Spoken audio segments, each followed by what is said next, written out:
السلام عليكم ورحمة الله وبركاته نحمده ونصلي على رسوله الكريم أما بعد فأعوذ بالله من الشيطان الرجيم بسم الله الرحمن الرحيم رب اشرح لي صدري ويسر لي أمري واحلل عقدة من لساني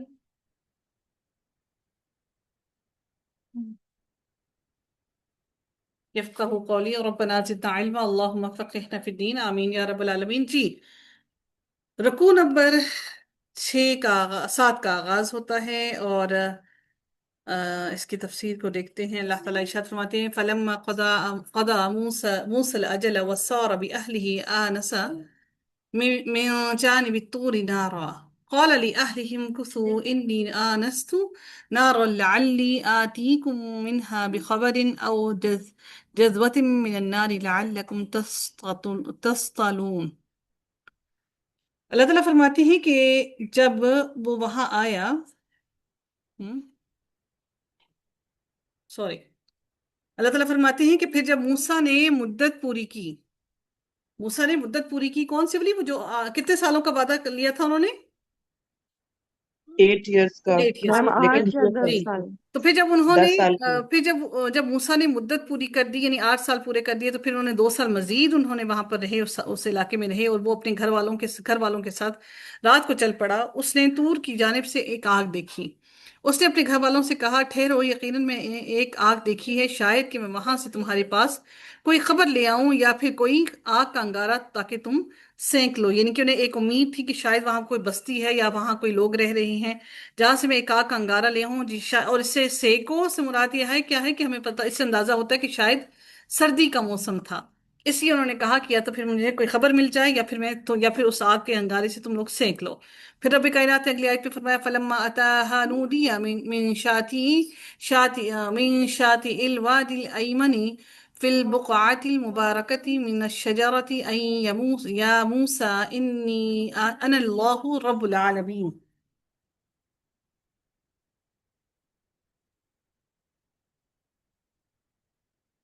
پھر اللہ تعالیٰ فرماتے ہیں اگلی آیت کے اندر کہ جب وہ وہاں آیا تو وادی کے دائیں کنارے سے بابرکت ٹکڑے میں ایک درخت سے پکارا گیا، یعنی پہاڑ کی دائیں طرف یعنی مغربی جانب سے وادی کے کنارے سے آواز دی گئی اور آپ مغربی جانب اللہ تعالیٰ فرماتے ہیں سورہ قصص میں اور آپ مغربی جانب موجود نہ تھے جب ہم نے موسیٰ کو حکم عطا کیا اور نہ ہی آپ حاضر ہونے والوں میں سے تھے۔ یعنی بابرکت ٹکڑے میں ایک درخت ہے، اس سے مراد کیا ہے کہ پہاڑ کے دامن میں سرسبز درخت سے آگ کے شعلے بلند ہو رہے تھے، یعنی درخت کے اندر سے آگ کے شعلے نکل رہے تھے۔ سیدنا موسیٰ علیہ السلام حیران کھڑے تھے کیونکہ ہرے بھرے درخت سے آگ کا نکلنا ایک عجیب سی بات ہے، یعنی آگ ہے لیکن درخت جل کر راکھ نہیں ہو رہا، یہ شعلے در حقیقت اللہ تعالیٰ کی تجلی کا نور تھا، یہ وہ آگ نہیں تھی جو آگ جلا کر راکھ کر دیتی ہے بلکہ یہ اللہ تعالیٰ کے نور تجلی کا نور تھا۔ تو اللہ تعالیٰ فرماتے ہیں اے موسیٰ یقیناً میں ہی اللہ تعالیٰ جہانوں کا رب ہوں۔ پہاڑ کے دامن سے آواز دی گئی اے موسیٰ میں رب العالمین ہوں، یعنی جو تم سے مخاطب ہے وہ تمام جہانوں کا پروردگار ہے۔ اللہ تعالیٰ نے اپنی الوہیت اور ربوبیت کی خبر دی جس کا لازمی تقاضا یہ ہے کہ وہ اپنی عبادت کا حکم دے۔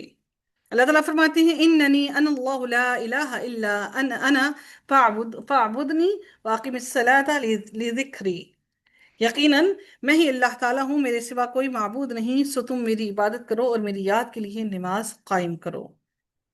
کہ اللہ تعالیٰ نے حضرت موسیٰ علیہ السلام کو یہ حکم دیا کہ میں ہی تمہارا رب ہوں اور میری ہی میں ہوں، میں انا اللہ رب العالمین تمام جہانوں کا رب ہوں۔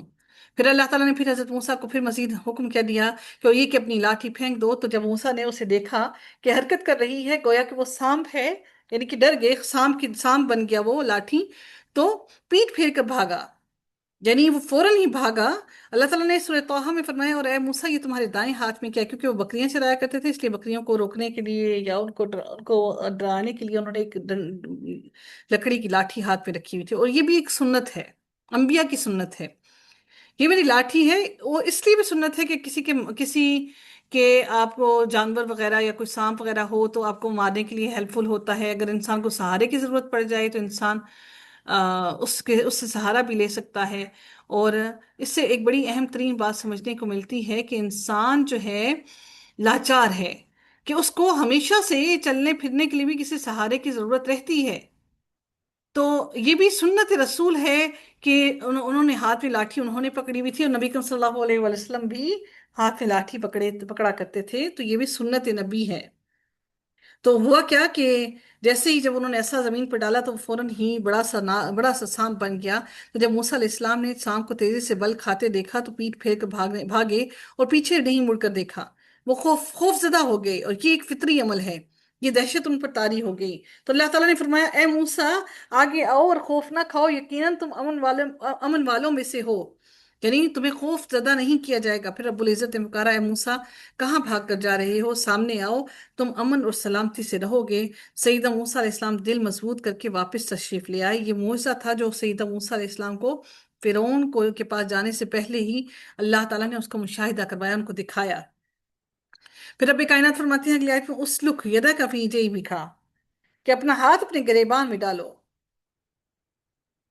بغیر کسی عیب کیے وہ سفید چمکتا ہوا نکلے گا، اور خوف سے بچنے کے لیے اپنا بازو اپنے ساتھ ملا لو، سو یہ تمہارے رب کی طرف سے دو دلیلیں ہیں، فرعون اور اس کے سرداروں کے لیے یقیناً وہ بڑے نافرمان لوگ ہیں۔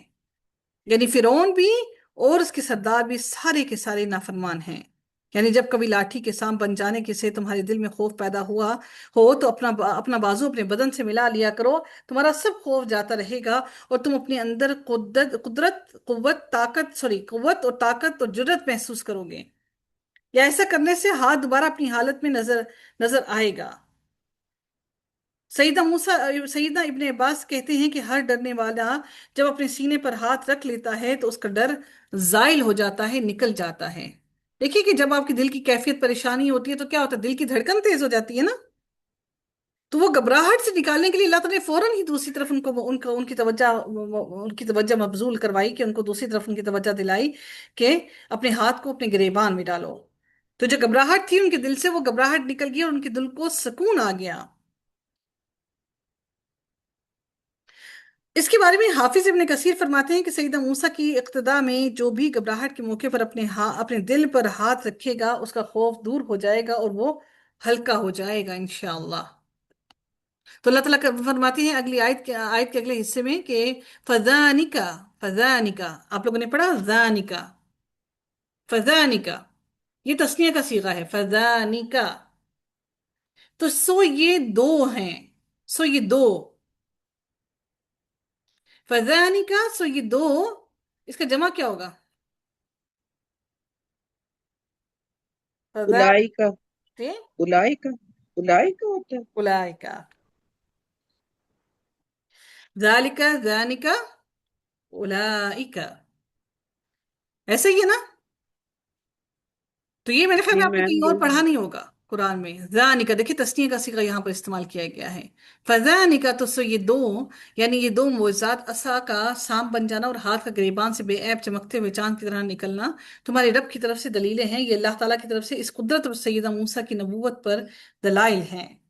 تو اللہ تعالیٰ نے فرمایا کہ اب کیا کرو کہ یہ تو تمہارے لیے اور اب تم کیا کرو جاؤ فرعون اور اس کی سرداروں کے پاس، الا فرعون و ملائہ، یہ تمہاری رب کی طرف سے دو دلیلیں ہیں فرعون اور اس کے سرداروں کے لیے، انہم کانوا قوما فاسقین، یقیناً وہ ایک فاسق قوم ہیں۔ پھر رب کائنات نے مزید فرمایا قال رب انی قتلت منہم، اللہ تعالیٰ نے کیا فرمایا، موسیٰ علیہ السلام نے کہا اے میرے رب یقیناً، اللہ تعالیٰ فرماتے ہیں کہ اے میرے رب یقیناً، اے میرے رب یقیناً میں نے ان میں سے ایک آدمی کو قتل کیا ہے، میں ڈرتا ہوں کہ وہ مجھے بھی قتل کر ڈالیں گے۔ یعنی یہ بات مشہور تھی وہاں پر کہ حضرت موسیٰ علیہ السلام کے ہاتھ سے ایک آدمی کا قتل ہو چکا ہے۔ اب حضرت موسیٰ علیہ السلام اپنی لاچاری کا اظہار کر رہے تھے کیونکہ ان کی زبان میں وہ فصاحت موجود نہیں تھی، اس لیے انہوں نے مزید کیا کہا، وہ اخی ہارون، انہوں نے کہا کہ اور میرا بھائی ہارون ہوا افصح، وہ مزید زیادہ فصاحت رکھتا ہے، منی لسانا، مجھ سے زیادہ زبان میں فصاحت رکھتا ہے، فارسلہ معیا، بس اس کو میرے ساتھ بھیجو، معیا غدا ان یصدقنی انی اخاف ان یکذبون۔ کیا فرمایا مزید کہ میرے بھائی ہارون زبان میں مجھ سے زیادہ فصیح ہے تو اسے میرے ساتھ مددگار کے طور پر بھیج دے کہ وہ میری تائید کرے، یقیناً میں ڈرتا ہوں کہ وہ مجھے جھٹلائیں گے۔ کون جھٹلائیں گے؟ وہ آل فرعون جھٹلائیں گے، نہ صرف آل فرعون بلکہ بنی اسرائیل بھی جھٹلائیں گے۔ قال اللہ تعالیٰ نے فرمایا سنا شدو عدو کا بأخيك ونجعله لكما سلطانا فلا يصلون إليكما بآياتنا. اللہ تعالیٰ نے فرمایا ہم جلد ہی تیرے بھائی کے ذریعے تیرا بازو مضبوط کریں گے، تیری مدد کریں گے، اور ہم تم دونوں کو غلبہ دیں گے، سو وہ تم دونوں تک نہ پہنچیں گے. یعنی یہ اللہ تعالیٰ نے پہلے ہی خبر پہنچا دی کہ وہ تمہارے پیچھا کریں گے، لیکن وہ تم تک نہیں پہنچ سکیں گے. فلا یصلون، وہ نہیں پا سکیں گے تم کو، الیکما، تم دونوں کو نہیں پا سکیں گے، تم دونوں تک نہیں پہنچ سکیں گے. انتما ومن اتبعکما آکم الغالبون. ہماری نشانیوں کے ساتھ اللہ تعالیٰ نے فرمایا سو وہ تم دونوں تک نہ پہنچیں گے، ہماری نشانیوں کے ساتھ تم دونوں، اور جو تم دونوں کی پیروی کریں گے، اتبعکما، تم دونوں کی پیروی کریں گے، غالب ہونے والے ہیں. یعنی ہماری نشانیوں کو بھی مانیں گے، اور جو سنیں گے وہ یقیناً غالب آنے والے ہیں. میں ان کو فلاح دوں گا اور غالب کروں گا ان پر. پہلے ہی اللہ نے یہ بیان کر دیا کہ تمہیں غالب کروں گا ان پر، آل فرعون پر. فلما جاءہم موسیٰ، پھر جب موسیٰ ان کے پاس ہماری کھلی نشانیاں لے کر آیا تو انہوں نے کہا من گھڑت جادو کے سوا یہ کچھ بھی نہیں، اور ہم نے یہ باتیں اپنے پہلے باپ دادا میں نہیں سنی. کیا نہیں سنی؟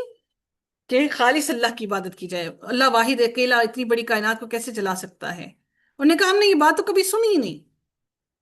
مشرکین مکہ نے بھی نبی کریم صلی اللہ علیہ وسلم کے بارے میں یہی کہا کہ اس نے تمام معبودوں کو ختم کر کے ایک ہی معبود کیسے بنا لیا.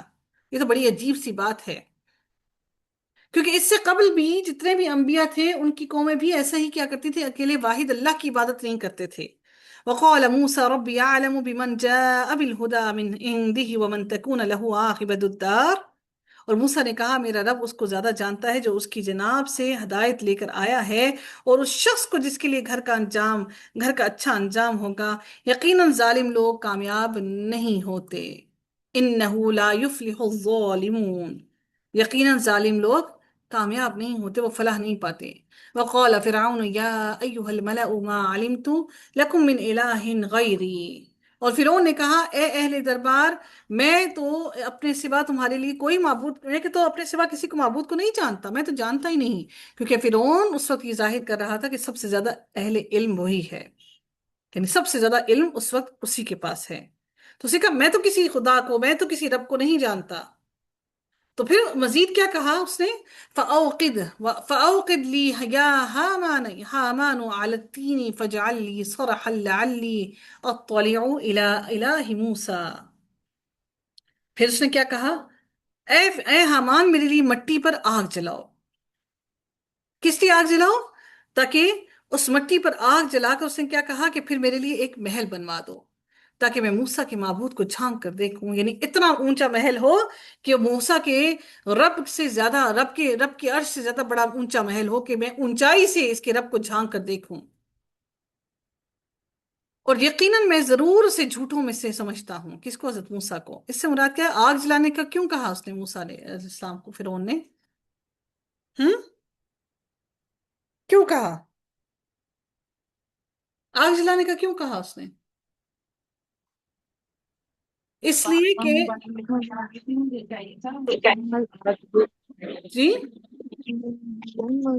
علیہ السلام کو وہ یہ نا مٹی سزا کے لیے نہیں، آگ جلانے کو اس نے اس لیے کہا تاکہ مٹی کے گارے سے پہلے محل بن رہی تھی نا، تو اینٹیں بنا کر، آگ کی بٹی میں اینٹیں جلائی جاتی ہیں نا، تو اس پختہ اینٹیں بنا کر آگ کی بٹی میں جلائی ہوئی اینٹوں سے وہ عمارت تعمیر کی جائے. پختہ عمارت، اونچے محل میں رہتی تعمیر کرو، اس آگ کو جلاؤ تاکہ اس میں مٹی کو پکا کر کیا کیا جائے، مٹی کو پکاؤں اور پھر عمارت کو تعمیر کروں. یہ حامان جو تھا یہ فرعون کا وزیر اور اس کا مشیر، اور معاملات کے تمام عمارتوں وغیرہ بنانے کے اور یہ تمام معاملات جو ہے کنسٹرکشنز وغیرہ کے، وہ سارے کے سارے حامان کے کنٹرول میں تھے. قارون کے پاس کیا تھا؟ خزانے خزانے تھے، وہ خزانچی تھا. اور اس کے پاس بنی اسرائیل کے بچے بھی اسی کے پاس ہوا کرتے تھے.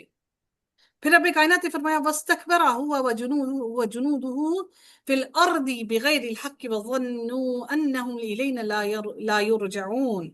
اور وہ اور اس کے لشکر زمین میں ناحق بڑے بن بیٹھے، اور انہوں نے گمان کیا کہ یقیناً وہ ہماری طرف واپس نہیں لوٹائے جائیں گے. ان کو یہ لگتا تھا فَأَخَذْنَاهُ وَجُنُودَهُ فَنَبَذْنَاهُمْ فِي الْيَمِّ. پھر اللہ تعالیٰ فرماتے ہیں تو ہم نے اسے اور اس کے لشکروں کو پکڑ لیا، پھر ان کو سمندر میں پھینک دیا، سو آپ دیکھیے ظالموں کا کیسا انجام ہوا، ہم نے پھر ان کو ایسے پکڑ لیا۔ وَجَعَلْنَاهُمْ أَئِمَّةً يَدْعُونَ إِلَى النَّارِ، اور ہم نے انہیں ایسے رہنما بنا دیا جو آگ کی طرف بلاتے تھے، اور قیامت کے دن ان کی مدد نہیں کی جائے گی۔ یعنی ان کے رہنما ایسے بنا دیے، کون سے رہنما بنا دیے ان کے؟ جو ان کو کس کی طرف بلاتے تھے؟ آگ کی طرف بلاتے تھے۔ ہم نے ان کو ایسے رہنما عطا کیے جو ان کو آگ کا باشندہ بنا رہے تھے، یعنی رہنے والا آگ میں۔ وَجَعَلْنَاهُمْ أَئِمَّةً يَدْعُونَ إِلَى النَّارِ، اور ہم نے انہیں ایسے رہنما بنا دیا جو آگ کی طرف بلاتے تھے، اور قیامت کے دن ان کی مدد نہیں کی جائے گی۔ سیدنا ابو ہریرہ سے روایت ہے کہ رسول اللہ صلی اللہ علیہ وسلم نے فرمایا، جس نے کسی کو ہدایت نیکی کی دعوت دی، اس کے لیے اس کی آواز پر لبیک کہنے والے تمام لوگوں کو ثواب ہوگا، اور یہ چیز ان کے اجر میں کوئی کمی واقع نہیں کرے گی۔ اور ایسے ہی جس شخص نے برائی کی طرف دعوت دی، اسے ان تمام لوگوں کا گناہ ہوگا جو اس کے پیچھے لگیں گے، اور اس سے ان کے گناہ میں کوئی کمی نہیں کی جائے گی۔ وَأَتْبَعْنَاهُمْ فِي هَذِهِ الدُّنْيَا لَعْنَةً، اور ہم نے اس دنیا میں بھی ان کے پیچھے لعنت لگا دی ہے، اور قیامت کے دن وہ بدحال لوگوں میں سے ہوں گے۔ یعنی دنیا میں بھی ان کے پیچھے لعنت لگا دی، اور قیامت کے روز اللہ تعالیٰ فرماتے ہیں کہ لعنت اور قیامت کے دن بھی بہت برا عطیہ ہے جو کسی کو دیا جائے۔ پھر اللہ تعالیٰ اگلی آیت مزید ارشاد فرماتے ہیں، وَلَقَدْ آتَيْنَا مُوسَى الْكِتَابَ، اور بلا شبہ یقیناً ہم نے پہلی امتوں کو ہلاک کرنے کے بعد موسیٰ کو کتاب دی۔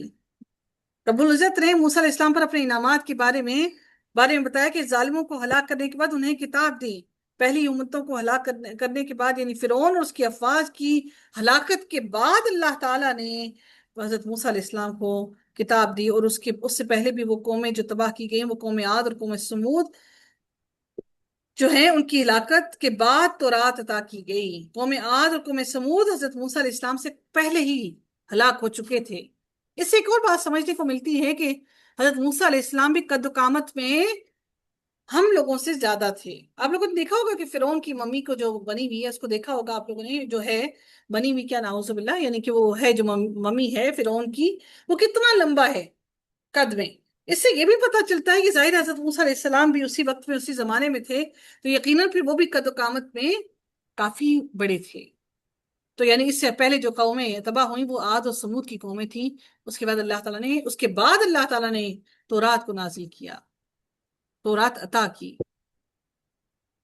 اللہ تعالیٰ پھر فرماتے ہیں کہ اس آیت ہم نے یہ اس لیے عطا کی، اولا بصائر للناس، تاکہ یہ جو عقل والے لوگ ہیں، جو دلائل مانگتے ہیں، وہ جو دلائل مانگتے ہیں، اس دلائل سے مراد کتاب اللہ ہے جو اللہ تعالیٰ نے حضرت موسیٰ علیہ السلام کی طرف نازل فرمائی، تاکہ لوگ اس سے بصیرت حاصل کریں، اور رحمت اور ہدایت ہے، لعلہم یتذکرون، تاکہ وہ نصیحت حاصل کریں۔ اللہ تعالیٰ پھر فرماتے ہیں، وَمَا كُنْتَ بِجَانِبِ الْغَرْبِيِّ إِذْ قَضَيْنَا إِلَى مُوسَى الْأَمْرَ، پھر اللہ تعالیٰ فرماتے ہیں اور آپ مغربی جانب موجود نہ تھے۔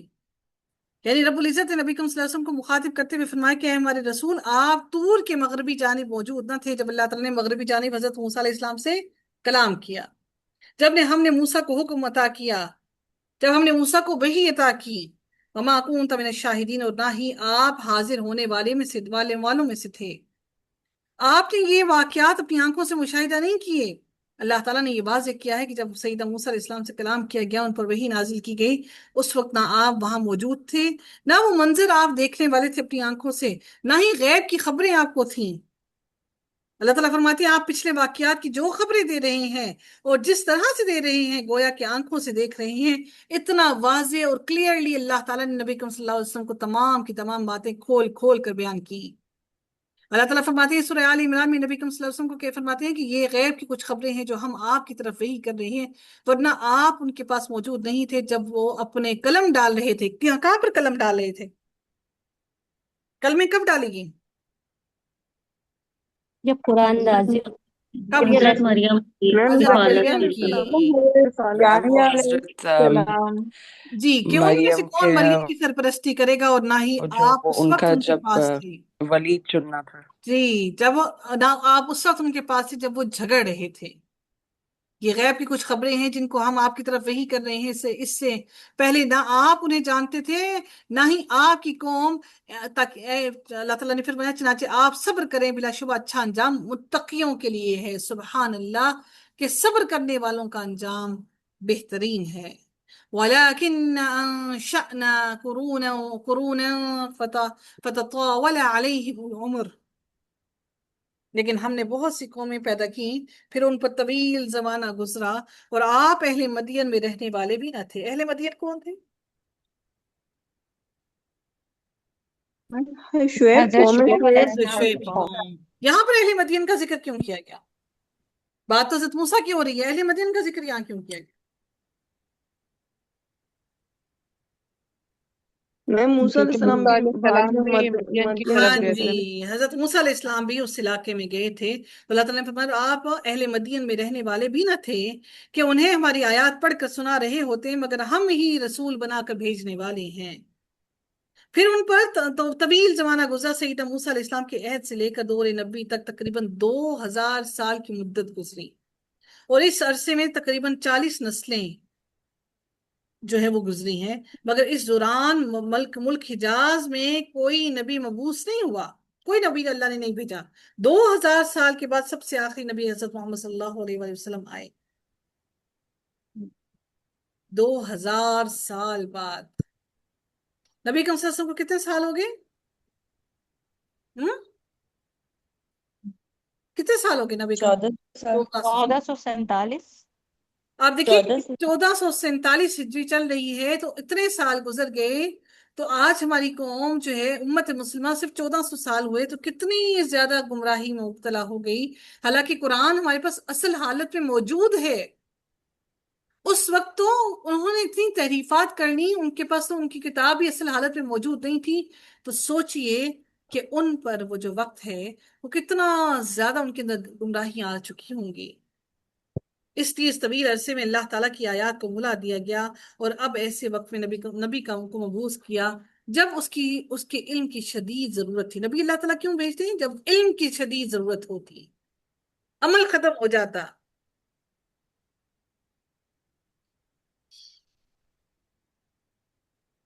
میم اللہ حضرت تعالیٰ موسیٰ کے بعد فرماتے ہیں جی 2000 سال تک نبی ہے، حضرت موسیٰ کے بعد جی 2000 سال یہاں پر تک۔ حجاز میں اس علاقے میں نہیں آئے، ٹھیک ہے، حضرت عیسیٰ تو آئے تھے نا ان کے بعد، لیکن وہاں پر اس علاقے میں کوئی نبی نہیں آیا۔ اس کے بعد نبی کریم صلی اللہ علیہ وسلم ہی اس علاقے میں نبی مبعوث فرمائے گئے۔ اللہ تعالیٰ فرماتے ہیں اگلی آیت کے اندر وَلَكِنْ کہاں پر تھے، سوری، وَمَا كُنْتَ بِجَانِبِ الطُّورِ، اور آپ طور کے کنارے بھی نہ تھے جب ہم نے موسیٰ کو پکارا، لیکن آپ کے رب کی جناب سے رحمت ہے تاکہ آپ اس ایسے لوگوں کو ڈرائیں جن کے پاس آپ سے پہلے کوئی خبردار کرنے والا نہیں آیا، تاکہ وہ نصیحت حاصل کریں۔ تو میری پیاری بہنوں، آج اگر آپ لوگوں کو نصیحت دیتے ہیں تو نصیحت سے بڑھ کر تحفہ کوئی نہیں۔ اگر آپ کسی کو اچھی بات سکھا دیتے ہیں تو یقین جانی اس سے بڑھ کر کوئی خیر خواہی نہیں کسی کے لیے، اس سے بڑھ کر اچھی بات کوئی نہیں، یہ بھی صدقہ ہے۔ آپ سوچیے کہ آپ روزانہ اپنے خاندان کے کتنے لوگوں تک صدقہ پہنچاتے ہیں، کسی کو دیتے ہیں صدقہ؟ صدقے کا آغاز سب سے پہلے کہاں سے کرنا چاہیے؟ اپنی اپنے گھر فیملی سے، سے۔ اپنے بچوں پہ، اپنے قریبی رشتہ داروں سے، اپنے اہل و عیال سے۔ بدقسمتی سے ہمارے عزیز و قارب تو ہم سے بات کرنا پسند نہیں کرتے، کتنی بد نصیبی ہے ہم لوگوں کی، کتنی بدبختی ہے ہماری۔ اللہ تعالیٰ فرماتے ہیں لعلہم یتذکرون، تاکہ وہ نصیحت حاصل کریں، یعنی شاید کہ وہ خیر اور شر کے فرق میں غور کریں اور شر کو چھوڑ دیں۔ اللہ تعالیٰ پھر اگلی آیت میں مزید فرماتے ہیں وَلَوْلَا أَن تُصِيبَهُم مُّصِيبَةٌ بِمَا قَدَّمَتْ أَيْدِيهِمْ فَيَقُولُوا رَبَّنَا لَوْلَا أَرْسَلْتَ إِلَيْنَا رَسُولًا فَنَتَّبِعَ آيَاتِكَ وَنَكُونَ مِنَ الْمُؤْمِنِينَ۔ اور اگر ایسا نہ ہوتا کہ ان کے اعمال کی وجہ سے تو ان پر کوئی مصیبت آ جاتی تو وہ کہتے کہ اے ہمارے رب، تو نے ہماری طرف کوئی رسول کیوں نہ بھیجا؟ یعنی اللہ تعالیٰ نے ان کی حجت کو ختم کر دیا، ان کے عذر کو ختم کر دیا۔ اللہ نے ان کے عذر کو ختم کرنے کے لیے پہلے ان کی طرف نبی بھیجا کہ ہم تیری آیات کی پیروی کرتے اور ہم ایمان والوں میں سے ہو جاتے۔ تو کیا آج ہمارے پاس قرآن موجود نہیں ہے؟ افریقہ کے لوگوں کو دیکھیے، ان کے گھروں میں ہر کسی کے گھر میں مصحف نہیں ہے، وہ تختیوں پر لکھ لکھ کر قرآن کو یاد کرتے ہیں. سبحان اللہ، اتنی غربت ہے لیکن تختیوں پر لکھ لکھ کر قرآن یاد کرتے ہیں. ہمارے گھروں میں کتنے مصحف ہیں، کتنے قرآن ہیں. اگر میں اپنے گھر کے اندر قرآن کو اگر میں کاؤنٹ کروں تو مجھے تو یقین کیجیے مجھے یاد ہی نہیں میرے گھر میں کتنے زیادہ ماشاء اللہ سے قرآن ہیں. تو کیا ہم قرآن کی ہر قرآن کا حق ادا کرتے ہیں؟ اللہ تعالیٰ میری والدہ کی مغفرت فرمائے، ان کے اگلے جہان بہت آسان فرمائے. وہ کیا کرتی تھی، جتنے بھی ان کے پاس قرآن ہوتے تھے وہ ہر قرآن کی تلاوت کیا کرتے تھی، کسی بھی قرآن کو وہ بند کر کے نہیں رکھتی تھی، اور جس قرآن کی وہ تلاوت نہیں کر سکتی تھی پھر اس کو وہ دے دیتی تھی. ہر قرآن انہوں نے کھولنا ضرور، اس کے اوپر تلاوت ضرور کرنی. ایک قرآن کی تلاوت مکمل ہوئی، دوسری تلاوت کے دوسرے کے لیے پھر تلاوت کرنے کے لیے دوسرا قرآن اٹھاتی، ہر قرآن پر تلاوت کرتی. اور کیا یہ صفحات، یہ قرآن، یہ الفاظ، یہ گواہی نہیں دیں گے روز قیامت؟ ہم اتنی چیزوں پر پیسہ لگاتے ہیں، ہم قرآن پر خرچ نہیں کرتے، قرآن کے علم پر خرچ نہیں کرتے، اور ہم سمجھتے ہیں کہ شاید ہم لوگ اس طرح سے کر کر بہت کچھ کما لیں گے اور بہت کچھ اکٹھا کر لیں گے، اور ہم دھوکے میں ڈال دیں گے ان لوگوں کو جو لوگ قرآن سکھانے والے ہیں یا سیکھنے والے ہیں. سیکھنے والوں پر بھی خرچ کیجئے، قرآن سیکھنے والوں پر بھی اپنا خرچ کیجئے، کہ یقین کیجئے کہ جو آپ کے پیسوں سے وہ جو فروٹ کھا کر ان کے جسم کے اندر توانائی آئے گی نا، اس توانائی کی بدولت ہی وہ قرآن کا ایک لفظ پڑھیں گے، اس کی عوض بھی اللہ تعالیٰ آپ کے لیے یقیناً اجر و ثواب لکھے گا انشاءاللہ.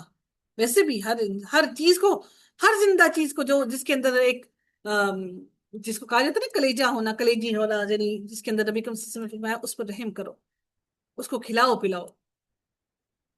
ہر ایک زندہ چیز کو کھلائیں، لیکن جو قرآن کے علم حاصل کرنے والے، سیکھنے والے، سکھانے والے، اللہ کی راہ میں اپنی زندگیوں کو وقف کرنے والے ہیں، تو یقیناً آپ کی ان سے محبت انشاءاللہ روز قیامت اللہ تعالیٰ اس محبت کے عوض ہم سب کو انشاءاللہ جنت میں داخل فرمائے گا. اپنے دلوں کو اس معاملے میں بخیل مت کیجیے. ہماری ایک بہت اچھی سسٹر ہیں، وہ کیا کرتی تھیں کہ ان کی اولاد نہیں، بچے نہیں ہیں ان کی نا، اب بوڑھی ہو چکی ہیں، تو وہ ہر کچھ تھوڑے عرصے بعد نا وہ کچھ پیسے بھجوایا کرتی تھیں کہ مدرسے کے اندر جو بچے قرآن حفظ کرنے والے ان کو قرآن خرید کر دے دیجیے، میری طرف سے قرآن خرید کر دے دیجیے، یا پھر کوئی رحل لینی ہے، کسی نے پارا لینا ہے، کسی نے تفسیر لینی ہے. انہوں نے اپنے لیے کچھ نہ کچھ صدقہ جاریہ کی بندوبست کر گئی، اور وہ کر رہی ہیں الحمدللہ. اور کچھ لوگ ایسے بدبخت ہیں کہ وہ قرآن پڑھنا چاہتے ہیں، وہ دوسروں کو کہتے ہیں آپ ہمیں قرآن خرید کر دیجیے. پیسہ دولت سب کچھ ہے، قرآن خریدنے کے لیے، اس کا ہدیہ دینے کے لیے پیسہ نہیں، اس میں بخیلی ہے، اور یہ سب سے بدترین بخیلی ہے. اللہ تعالیٰ پھر اگلی آیت میں مزید فرماتے ہیں فَلَمَّا جَاءَهُمُ الْحَقُّ مِنْ عِنْدِنَا قَالُوا لَوْلَا أُوتِيَ مِثْلَ مَا أُوتِيَ مُوسَىٰ. پھر جب ان کے پاس ہماری جناب سے حق آ گیا تو انہوں نے کہا اسے بھی کیوں نہ وہی کچھ دیا گیا جو موسیٰ کو دیا گیا، یعنی وہ جو معجزات دیے گئے، واضح معجزات، وہ ویسے کیوں نہیں دیے؟ اور کیا انہوں نے اس کا انکار نہیں کیا جو اس سے پہلے موسیٰ کو دی گئی تھی؟ کہ اللہ تعالیٰ نے جب ان کو حضرت موسیٰ کو وہ معجزات دیے تھے تو کیا انہوں نے اس کا انکار نہیں کیا تھا؟ انہوں نے کہا دونوں جادوگر ہیں. کس کو؟ حضرت موسیٰ کو اور ان کے بھائی دونوں کو کہا یہ جادوگر ہے. قالوا سحران تظاہرا، انہوں نے ایک دوسرے کی مدد کی ہے، اور انہوں نے کہا یقیناً ہم ہر ایک کا انکار کرنے والے ہیں. یعنی وہ کیا کہتے ہیں، حضرت ہارون اور حضرت موسیٰ ایک دوسرے کی مدد کر رہے ہیں، دونوں ہی جادوگر ہیں. ہم سب کا انکار کرتے ہیں، جادوگروں کی ہم کیوں سنیں؟ ہر جگہ پہ، ہر چوراہے پر ایک جادوگر بیٹھا ہے، ہم کیوں اس کی سنیں؟ تو یہ بھی انہی کی طرح جادوگر ہے. قُلْ فَأْتُوا بِكِتَابٍ مِّنْ عِندِ اللَّهِ. ہم جانتے ہیں کہ جادو کوئی بھی اچھے کام کے لیے کوئی بھی نہیں استعمال کرتا تھا. جب اللہ تعالیٰ نے وہ فرشتے نازل کیے تو انہوں نے ہمیشہ وہ جادو سیکھا جو لوگوں کو نقصان پہنچاتا تھا. فائدے کے لیے جادو کی طرف کوئی نہیں آتا، کیونکہ فائدے کے لیے اللہ کا ذکر ہی کافی ہے. اللہ تعالیٰ پھر فرماتے ہیں قل فأتوا بکتاب من عند اللہ هو اہدی منہما اتبعہ ان کنتم صادقین. آپ کہہ دیں کہ پھر تم ہی اللہ تعالیٰ کی جناب سے کوئی کتاب لاؤ جو ہدایت میں ان دونوں ہی سے بہتر ہو، میں اس کی پیروی کروں گا اگر تم واقعی سچے ہو. بیگم کو کیا فرمایا کہ تم ایسے کرو کہ تم ایسی کوئی کتاب ان سے کہو کہ وہ کوئی کتاب لے آئے، اگر انہیں یہ کتاب سچی نہیں لگتی وہ کتاب لے آئیں. فَإِن لَّمْ يَسْتَجِيبُوا لَكَ فَاعْلَمْ، پھر اگر وہ آپ کی بات قبول نہ کریں تو آپ یقین کریں کہ وہ صرف اپنی خواہشات کی پیروی کرتے ہیں، اور اس سے زیادہ گمراہ کون ہوگا جو اللہ تعالیٰ کی ہدایت کے بغیر ہی اپنی خواہش کی پیروی کرتا ہے. یا اللہ تو ہمیں اپنے نفس کی تابع نہ کرنا، تو ہمیں اپنے نفس پر قابو کرنے والا بنا دے. بلا شبہ اللہ تعالیٰ ظالم لوگوں کو ہدایت نہیں دیتا. ان اللہ لا یہدی القوم الظالمین، اللہ تعالیٰ ظالم لوگوں کو ہدایت نہیں دیتا. یا اللہ تو ہم سب کو ہدایت یافتہ لوگوں میں شامل فرما، ہمیں ہدایت والے لوگوں کے ساتھ ملا دے، دنیا میں بھی ہمیں ان کا ساتھی بنا دے، اور آخرت میں بھی ہمیں ان کا ساتھی بنا دے. یا اللہ تو ہم سب سے درگزر فرما، ہمیں معاف فرما دے. وآخر دعوانا ان الحمد للہ رب العالمین. صلی اللہ تعالی علی خیرہ خلقہ اجمعین برحمتک یا ارحم الراحمین. سبحانک اللہم وبحمدک نشہد ان لا الہ الا انت نستغفرک ونتوب الیک. السلام علیکم ورحمۃ اللہ وبرکاتہ.